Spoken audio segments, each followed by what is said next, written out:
Urashima et la princesse des mers, un conte adapté par Virginie Leroy et illustré par Mizuo Fujisawa.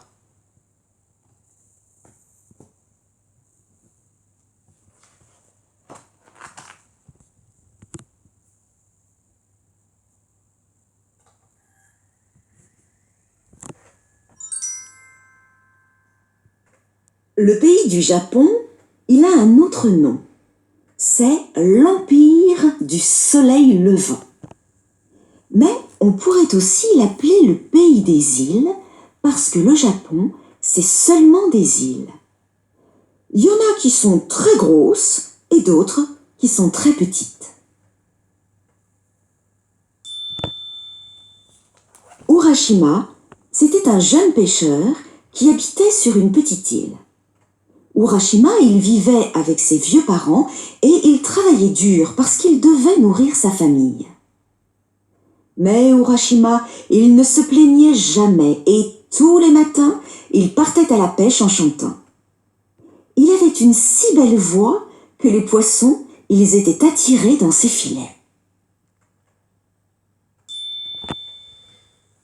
Un jour, Urashima, il est parti tôt, mais il n'a rien pêché, sauf 2 crabes minuscules et quelques moules. Quand il est rentré le soir, il était très inquiet. Pour le rassurer, sa vieille mère, elle lui a dit « Ne t'inquiète pas, mon garçon, nous avons encore un peu de riz. » Mais Urashima, il n'a pas dormi de la nuit. Le lendemain matin, c'était la marée haute. Il est parti en ramant encore plus tôt que d'habitude et il a navigué longtemps. Il a regardé passer des grands voiliers à 3 mâts toute la journée. Mais de nouveau, il n'a rien pêché, sauf quelques crevettes. Le soir, en rentrant, Urashima, il a aperçu un groupe d'enfants sur la plage. Quand il s'est approché, il a vu une tortue de mer qui s'était échouée sur le sable. Les enfants, ils s'amusaient à retourner la tortue sur le dos pour la faire tourner comme une toupie.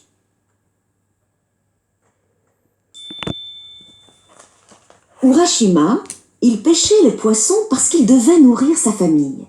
Mais il avait horreur qu'on soit cruel avec les animaux. Alors il s'est fâché et il a grondé les enfants qui sont partis en courant. Au Japon, parfois, on mange les tortues. Urashima, il aurait pu capturer la tortue. Mais elle avait l'air si malheureuse qu'Urashima, il a eu pitié d'elle et qu'il a décidé de l'aider à retourner dans l'océan. Quand il a vu la tortue s'éloigner, Urashima, il s'est senti heureux. Puis aussitôt, il a regretté. Mais quel idiot je suis! Pourquoi je n'ai pas gardé cette tortue? J'aurais pu la vendre pour offrir de quoi manger à mes parents. Le lendemain, comme Urashima, il jetait ses filets, il y a une tortue qui s'est approchée de la barque. Urashima, il a reconnu la tortue de la plage. La tortue, elle a dit à Urashima « Je suis la fille du roi des mers. Tu m'as sauvé la vie. Pour te remercier, mon père, il t'invite dans son palais sous-marin. Monte sur ma carapace. Je vais t'emmener là-bas. » Urashima, il avait peur de se noyer ou d'être dévoré par les requins.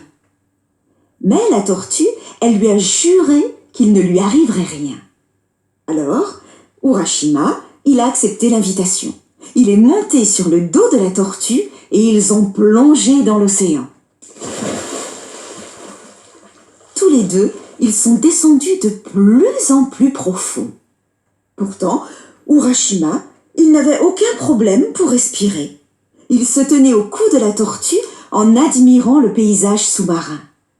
Ils ont vu des algues merveilleuses, des sardines aux écailles multicolores et des dauphins aux nageoires argentées.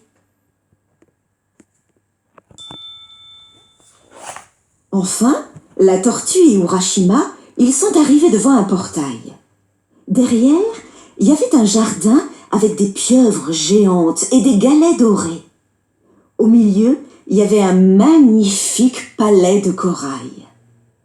Et soudain, la tortue, elle s'est transformée en princesse. Une très belle princesse aux cheveux d'or.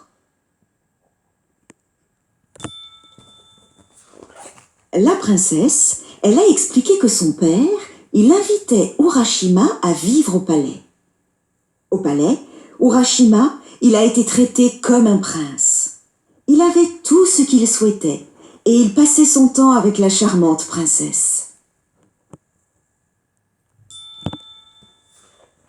Urashima, il ne savait pas depuis combien de temps il vivait au royaume des mers. Mais il pensait souvent à ses vieux parents et à son ancienne vie sur son île. Un jour, il a dit à la princesse qu'il avait envie de rentrer chez lui. Voilà, c'est tout pour aujourd'hui. Tu découvriras demain la suite des aventures d'Urashima. Bonne journée!